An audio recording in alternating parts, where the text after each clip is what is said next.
Hello friends வணக்கம். இன்றைக்கி நம்ம நவம்பர் 13, 2025க்கான இம்பார்ட்டன்ட் ஹிந்து நியூஸ் அனாலிசிஸ் தான் பார்க்க போகிறோம். இதோட பிடிஎஃப் வந்து கீழே டிஸ்கிரிப்ஷன் பாக்ஸில் டெலிகிராம் லிங்க்கில் இருக்கும். இன்கேஸ் உங்களுக்கு அந்த லிங்க் ஓப்பன் ஆகலை அப்படின்னா டேரெக்டாக வந்து டெலிகிராமுக்கே போய் சாந்தி ஐஏஎஸ் அப்படின்னு சொல்லிட்டு டைப் பண்ணுங்கள், உங்களுக்கு வந்து ஓப்பன் ஆகும். இன்றைக்கி என்னென்ன இம்பார்ட்டன்ட் ஆர்டிகல்ஸ் அப்படின்னு சொல்லிட்டு நம்ம பார்க்கலாம். ஸோ ஃபர்ஸ்ட் பார்த்திங்கன்னா, retail inflation hits record low of 0.25% அப்படின்னு சொல்லியிருக்காங்க. ஸோ உங்களுக்கு இந்த இன்ஃப்ளேஷன் அப்படிங்கிற இந்த டாபிக் வந்து உங்களுக்கு எக்கனாமியில் இம்பார்ட்டன்ட், உங்களுக்கு வந்து ஃபிலிம்ஸ் பாயிண்ட் ஆஃப் வியூலையும் இம்பார்ட்டன்ட், ப்ளஸ் மெயின்ஸில் பார்த்திங்கன்னா ஜிஎஸ் பேப்பர் 3லேயும் உங்களுக்கு எக்கனாமியில் இம்பார்ட்டன்ட்.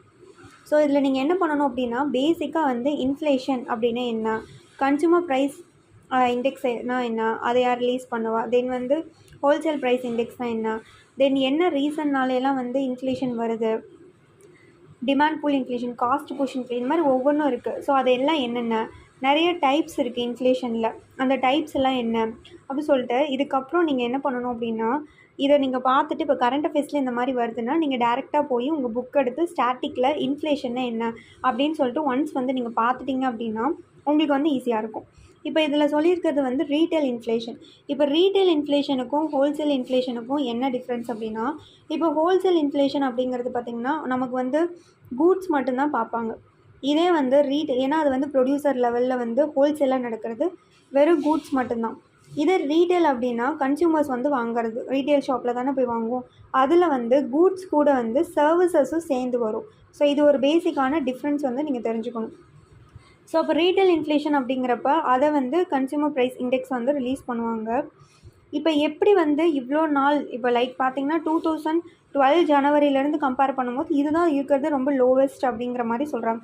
சரி, எதுக்குனால இப்போ திடீர்னு இன்ஃப்ளேஷன் இவ்வளோ கம்மியாக இருக்குது அப்படின்னா, ஜிஎஸ்டி ரேட்டை வந்து அந்த ஸ்லாப்ஸ் வந்து கம்மி பண்ணியிருப்பாங்க. ஸோ அதுதான் ரீசன்னு சொல்கிறாங்க. நிறைய இதை வந்து கம்மி பண்ணதுனால இப்போ ஈஸியாக நிறையா வந்து ஃபுட் ஐட்டம்ஸ் லைக் வந்து வெஜிடபிள், ஃப்ரூட்ஸ் இதெல்லாமோட ரேட் வந்து கம்மியாக இருக்குது. ஸோ அதனால தான் இப்போ ரீட்டைல் இன்ஃப்ளேஷன் வந்து இவ்வளோ கம்மியாக இருக்குது அப்படிங்கிற மாதிரி சொல்லியிருக்காங்க. ஸோ இதுதான் பேசிக்காக நீங்கள் தெரிஞ்சுக்க வேண்டிய கரண்ட் அஃபேர்ஸ். ஸோ நெக்ஸ்ட்டு பார்த்திங்கன்னா, இது வந்து உங்களுக்கு வந்து ஜுடிஷியரி பற்றி பேசுகிறாங்க. அப்போ ஜுடிஷியரி அப்படிங்கிறப்ப உங்களுக்கு ஃபிலிம்ஸ்லேயும் முக்கியம்.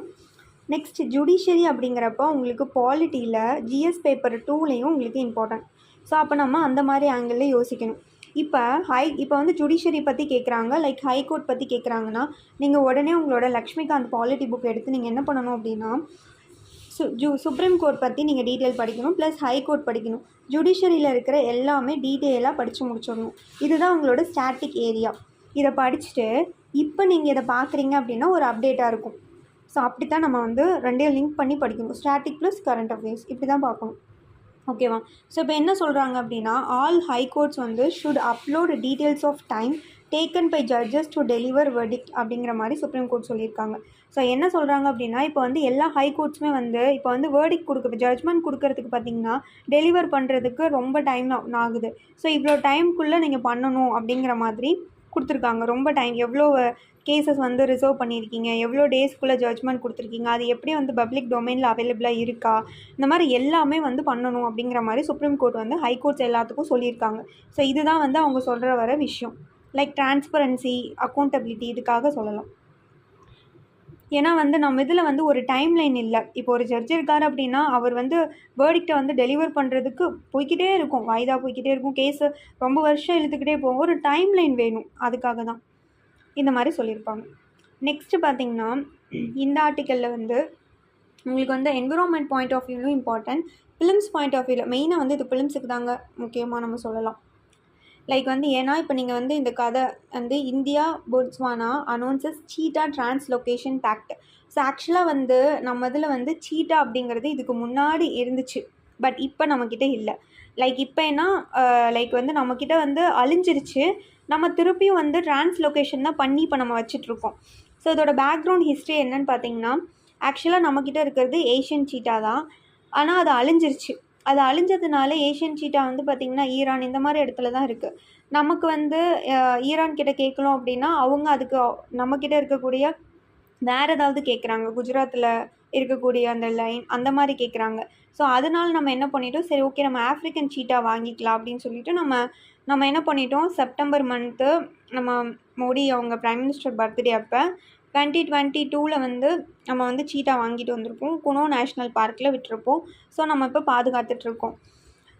இப்போ அதே மாதிரி இப்போ வந்து சீட்டா வந்து பொட்ஸ்வானாலேருந்து நம்ம வாங்கிட்டு வரோம். லைக் வந்து ஒரு 8 சீட்டா. ஸோ அதை பற்றி தான் வந்து நம்மளோட பிரைம் மினிஸ்டர் லைக் வந்து நம்மளோட பிரசிடெண்ட் வந்து சொல்கிறாங்க. அங்கே இருக்கவங்க அவங்க அந்த பொட்ஸ்வானாவில் இருக்கக்கூடியவங்களும் இவங்களும் இப்போ பேசிக்கிறாங்க, அனௌன்ஸ் பண்ணியிருக்காங்க. ஸோ இதுதான் வந்து டிரான்ஸ்லொகேஷன் பேக்ட். ஏன்னா நம்மக்கிட்ட வந்து ரொம்ப பழைய காலத்தில் வந்து நம்மக்கிட்ட இருந்தது பார்த்திங்கன்னா ஏசியாட்டிக் சீட்டா தான். பட் இப்போ ஏசியாட்டிக் சீட்டா நம்மளால் கொண்டு வர முடியாது, கம்மியாக தான் இருக்குது. அதனால ஆஃப்ரிக்கன் சீட்டா தான் நம்ம 2022 கொண்டு வந்தோம். அதுக்கும் நிறைய டிசீஸ் வந்து அப்புறம் நிறைய ப்ராப்ளமாக இப்போ வளர்த்திட்டு இருக்காங்க. இப்போ திருப்பியும் வந்து பொட்ஸ்வானாலேருந்து நம்ம கொண்டு வர போகிறோம் ஒரு 8 சீட்டா. ஸோ இதை பற்றி தான் அவங்க பேசுகிறாங்க. நெக்ஸ்ட்டு வந்து India 9th worst affected by extreme weather அப்படிங்கிற மாதிரி ஒரு ஸ்டடி சொல்கிறாங்க. Climate risk index. ஸோ இந்த மாதிரி இண்டெக்ஸ்லாம் வருது அப்படின்னா நீங்கள் என்ன பண்ணணும், யார் அந்த இண்டெக்ஸை வந்து ரிலீஸ் பண்ணுறா, அதுக்கப்புறம் அந்த இண்டெக்ஸில் வந்து இந்தியாவோட ரேங்க் என்ன அப்படின்னு சொல்லிட்டு டீட்டெயிலாக வந்து ஒரு குட்டியாக வந்து ஒரு இதில் எழுதி வச்சுக்கோங்க. ஏன் கேட்டேன்னா இது வந்து உங்களுக்கு வந்து என்விரான்மெண்ட்லேயும் முக்கியம், ப்ளஸ் வந்து உங்களுக்கு ஃபிலிம்ஸில் வந்து இது மெயினாக இம்பார்ட்டன்ட். அதுவும் இல்லாமல் நீங்கள் மெயின்ஸ் வந்து ஏதாவது என்விரான்மெண்ட் ரிலேட்டடாக எழுத போகிறீங்க அப்படின்னா கொஷின் வருது. இப்போ ஜிஎஸ் பேப்பர் 3ல் வந்து என்விரான்மெண்ட் இருக்குது. இப்போ உங்களுக்கு ஒரு கொஷின் வருது அப்படின்னா கிளைமேட் சேஞ்ச் ரிலேட்டடாக அப்படி வருது அப்படின்னா நீங்கள் இந்த மாதிரி வந்து கொடுக்கலாம். இந்த இதில் வந்து இப்படி சொல்லியிருக்காங்க, கிளைமேட் ரிஸ்க் இண்டெக்ஸ் 20 ஏன்னா அப்டேட்டடாக இருக்குல்ல. கிளைமேட் ரிஸ்க் இண்டெக்ஸ் 2026 வந்து ஜெர்மன் வாட்ச் அப்படிங்கிறவங்க வந்து இந்தியா வந்து 9th worst affected by extreme povertyன்னு சொல்லியிருக்காங்க அப்படிங்கிற மாதிரி ஒரு டேட்டா கொடுக்கலாம். ஸோ அப்படி கொடுக்கறதுக்கு இந்த டேட்டா வந்து உங்களுக்கு யூஸ்ஃபுல்லாக இருக்கும். ஸோ அதுதான் மெயினாக உங்களுக்கு முக்கியம். ஏன்னா இவங்க வந்து பார்த்திங்கன்னா global equity and sustainability and climate பாலிசிக்காக வந்து இது பண்ணுறோம். ஏன்னா நமக்கு தெரியும் கிளைமேட் சேஞ்ச்னால தான் வந்து ஃப்ளட்டு வருது, சைக்ளோன் வருது, அப்புறம் வறட்சி வருது, ஹீட் வேவ்ஸ் வருது, இந்த மாதிரி ஏகப்பட்டது இருக்குது. அதில் இந்தியா வந்து ஃபஸ்ட்டாக இருக்குது, லைக் 9th இருக்குது. அந்த மாதிரி ஒரு ப்ராப்ளம் இருக்குங்கிறத நம்ம தெரிஞ்சுக்கணும். நெக்ஸ்ட்டு பார்த்திங்கன்னா tuberculosis incidence falling in India by 21%. இது வந்து பார்த்திங்கன்னா WHO ரிப்போர்ட். இது உங்களுக்கு ஃபிலிம்ஸுக்கும் முக்கியம். ஜிஎஸ் பேப்பர் 2ல் வந்து உங்களுக்கு ஹெல்த் அப்படிங்கிற ஒரு டாபிக் இருக்குது. ஸோ அதில் வந்து உங்களுக்கு வந்து இந்த டியூபர்குலோசிஸ் பற்றி உங்ககிட்ட கேள்வி கேட்டாங்க அப்படின்னா இந்த டேட்டாஸ் எல்லாம் நீங்கள் ஈஸியாக மென்ஷன் பண்ணிவிட்டு நீங்கள் ஆன்சர் வந்து உங்களோட ஆன்சர் வந்து நீங்கள் எழுதி கொண்டு போகலாம். ஸோ அதுக்கு இந்த டேட்டாஸ் வந்து உங்களுக்கு இம்பார்ட்டன்ட். மெயின்ஸ் பாயிண்ட் ஆஃப் வியூவில் ரொம்ப முக்கியம். இதில் என்ன சொல்ல வராங்க அப்படின்னா 21% வந்து எவ்ரி இயர் கம்மியாகிட்டே வருது அந்த டிபியோட இன்சிடென்ட்ஸ் அப்படிங்கிற மாதிரி சொல்கிறாங்க. ஏன்னா இப்போ 2015 பார்க்கும்போது 1,00,000க்கு பார்த்திங்கன்னா 1 lakhக்கு எவ்வளோ டிபி இருக்கும் அப்படின்னா 237 டிபி பேஷண்ட்ஸ் வந்து இருக்காங்க. பட் ஆனால் இந்த தடவை 2024 பார்க்கும்போது 1,00,000க்கு 187 தான் இருக்காங்க.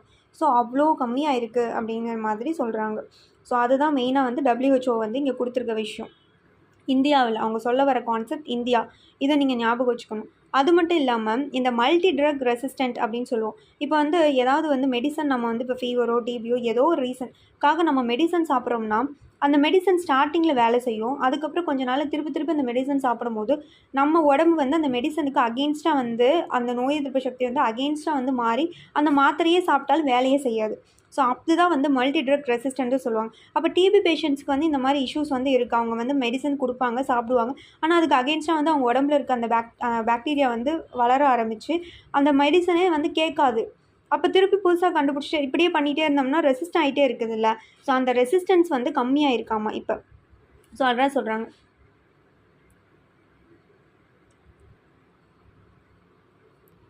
ஸோ அது சிக்னிஃபிகண்ட்டாக வந்து இன்க்ரீஸ் ஆகலை அப்படிங்கிற மாதிரியும் சொல்லியிருப்பாங்க. ஏன்னா நிறைய வந்து ப்ரோக்ராம் வந்து டிபிக்காக கொண்டு வந்திருப்பாங்க. டிபி முக்த் பாரத் அபியான் இந்த மாதிரி நிறைய விஷயங்கள் வந்து கொண்டு வந்திருப்பாங்க. நிறையா வந்து அவங்களுக்கு வந்து அமௌண்ட் கொடுக்குறது, அவங்களுக்கு ஏன்னா டிபி இருக்கும் போது கண்டிப்பாக நிறைய நியூட்ரிஷியஸான ஃபுட்டு சாப்பிட்ணும். ஸோ ப்ராப்பராக வந்து ஸ்க்ரீன் பண்ணணும். அந்த மாதிரி நிறைய விஷயங்கள் இருக்குது. நிறைய பேர் டிபியில் மிஸ் அவுட் ஆனவங்களாம் இருக்காங்க. லைக் அவங்களுக்கு டிபி இருக்குன்னு அவங்களுக்கே தெரியாதவங்களாம் நிறைய பேர் இருக்காங்க. ஸோ இந்த மாதிரி அவங்களெல்லாம் யாருன்னு கண்டுபிடிச்சி இந்த மாதிரி நிறைய விஷயங்கள் இருக்குது. ஸோ அதனால் வந்து இதுதான் இந்த ஆர்டிக்கலில் வந்து மெயினாக சொல்ல வராங்க. இது உங்களுக்கு மெயின்ஸில் வந்து இந்த டேட்டா வந்து நீங்கள் யூஸ் பண்ணுறதுக்கு யூஸ்ஃபுல்லாக இருக்கும். ஸோ இன்றைக்கி நியூஸ் வந்து அவ்வளோதான் ஃப்ரெண்ட்ஸ். தேங்க்யூ ஃபார் வாட்சிங். Thank you so much.